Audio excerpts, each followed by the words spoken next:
Hey everyone, my name is Charlie and welcome to Fully Equipped. Jesus is continuing to teach and he's talking to a big crowd by the sea. He starts to teach them in parables, which are illustrations used to convey a deeper meaning. We read about 4 different parables in this chapter. In verse 10, the disciples question why Jesus explains things in parables to the crowds, because they aren't always easy to understand. Jesus' response seems kind of strange. He quotes from Isaiah 6, and it seems like he doesn't actually want the people to understand. Why wouldn't Jesus want the people to understand? Why wouldn't he want them to turn and be forgiven? Isaiah was a major prophet to Judah 700 years prior to Jesus' time. In Isaiah 6, where Jesus quotes from, Isaiah has a vision of God on a throne and all the angels worshipping him. God asks who will go out and prophesy to the people who are sinning and heading for their own destruction. Isaiah says, "Here I am, send me," and God tells him to go. But Isaiah is supposed to prophesy what Jesus quotes, that no one will understand what he says, no one will listen to him and turn from their sin, and they will be destroyed. When Jesus quotes this passage, he's saying the same thing. People have hardened their hearts against him already. They have already rejected him, and so no matter how he explains the gospel, whether in confusing parables or in plain speech, many people are going to reject the message. This is why so many people reject the gospel, even though it's the greatest news ever. The free gift of grace shouldn't be something that people are so angry at, but they are. Have you ever wondered why people don't like the gospel, even though it's so good? The reality is that God has chosen to reveal the good news to some of us, but others have hardened their hearts and they will never receive it. Isaiah prophesied to many people, but only a remnant accepted it. Jesus too preached to crowds of people, but not all of them chose to believe what he was saying. And it's the same for us today. We can preach to many people, but many, maybe even most, will reject us. This shouldn't cause us to lose hope though. We don't know who the soft-hearted ones are, or the ones who will accept the message. We have to continue to share the good news with others, so that the kingdom will grow. Even if others reject us, or even if we experience persecution for our faith, it's so important to persevere. The first parable that Jesus tells is the parable of the sower, which Jesus conveniently explains for us. The sower throws some seed out.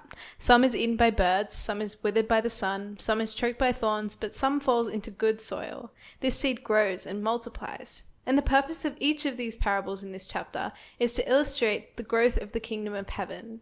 That's why Jesus emphasizes the good soil, the people who hear the word and spread it to others. Ultimately, good soil looks like people who don't keep the kingdom of God to themselves. We have to spread the good news to others.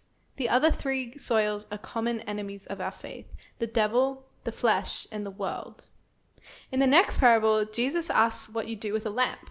Do you put it under a basket so that the light is covered? Or do you put it on a stand so that the whole room can receive its light? Ultimately, Jesus' point is that if you receive the gospel and let it change you, then God will grant more understanding to you. If you spread the gospel to others, God will increase this ministry. He will grow your fruit. We are supposed to be disciples who shine the light of Jesus to others, not try to cover it up. If you're a Christian living in the time of Nero, watching your friends and family being killed around you for their faith, it's probably tempting to pretend you're not a Christian. But Jesus calls all of us to put the light of the gospel on the stand that is our lives. And that's why Mark includes this story. Then Jesus tells the parable of the seed that seems to miraculously grow by itself. This parable is talking about the hope we have because the kingdom of God is growing. God plants the seeds of the gospel into his people. The people spread that gospel and fruit is produced. The kingdom spreads and flourishes, and we don't really know how other than that God allows it and tends to it. Ultimately, the sower will return to harvest his fruit. This is our hope. Jesus will return and he will gather all of his people to be with him for eternity. The last parable in this chapter is the parable of the mustard seed. This seed is extremely small, but grows into a large tree. The ancient Jews were waiting for a king to arrive, but they were expecting this new kingdom to come in a big and flashy way. Jesus shows that actually he's bringing in the kingdom, but it starts out small and hidden. Eventually it will grow and be flourishing, and many people will be abundantly blessed by it. The last section of this chapter moves away from the parables and moves into a section where we focus on the authority, power, and miracles of Jesus. There will be more on this in tomorrow's reading, but today we get to see that Jesus has power over nature. They get into a boat, but when a storm comes, the disciples are afraid because they see that their boat is filling up. The disciples accuse Jesus of not caring about them because Jesus has fallen asleep. Jesus calms the storm and the waves, displaying his amazing power, and he also shows compassion to his disciples. He's not being harsh to them when he asks why they are afraid. He's simply pointing out that in scary situations they have to trust in God to protect them. Jesus was with them in the storm, and he's the one with the power to settle even the forces of nature. In all scary situations, we need to put our faith in the God who has the power to save us. So how does this equip us? We've been talking a lot about kingdom growth in today's reading. It's good to reflect on the parables Jesus tells here. Are we being like good soil who not only believe the word but also bring it to other people? Are we letting the light of the gospel shine through us, or are we covering it? Are we bearing fruit that shows we truly believe the gospel? This isn't supposed to make us question whether we are doing enough, because we can't do anything that will make us more saved. But if we have received the word and we are letting it shape and transform us, then the result of that should naturally be sharing it with others. I recently heard this quote: "You might be the only Bible your co-workers ever read." We have to live out the truth we've received, displaying kindness and forgiveness, being unoffendable, refusing to gossip, and seeking to live righteously.